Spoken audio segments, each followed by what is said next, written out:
Hello, hello, hello. Good day. So today is October 30, 2025. So this is the Lico's House update.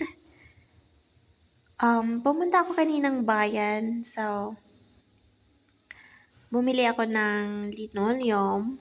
Kasi nung nakaraan, yung binili ko na one roll na linoleum, hindi kasya dito sa sahig namin. So, pumunta akong bayan para bumili. Tsaka bumili ako ng Christmas tree kasi malapit na December. So, ito yung room ko. So, hindi pa siya tapos na ano na siya na skim coat. Pero hindi pa siya tapos kasi walang mag-skim coat. Tsaka tong CR, hindi pa yan, wala pang linya ng tubig. So, hindi pa yan magagamit. So, ito yung Christmas tree ko. Then, yung mop.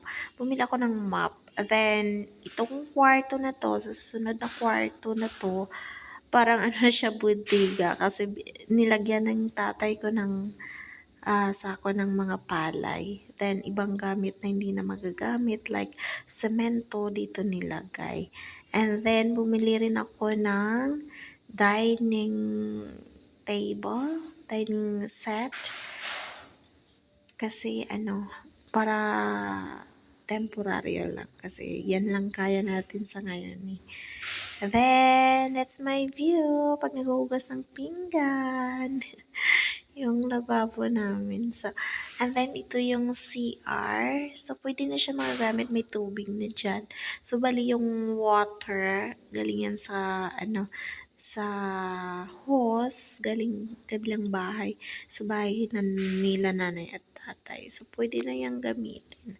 Flash, hindi siya automatic flash pa kasi wala pang linya ng tubig. Sigan lang muna, gamit muna ng tapo.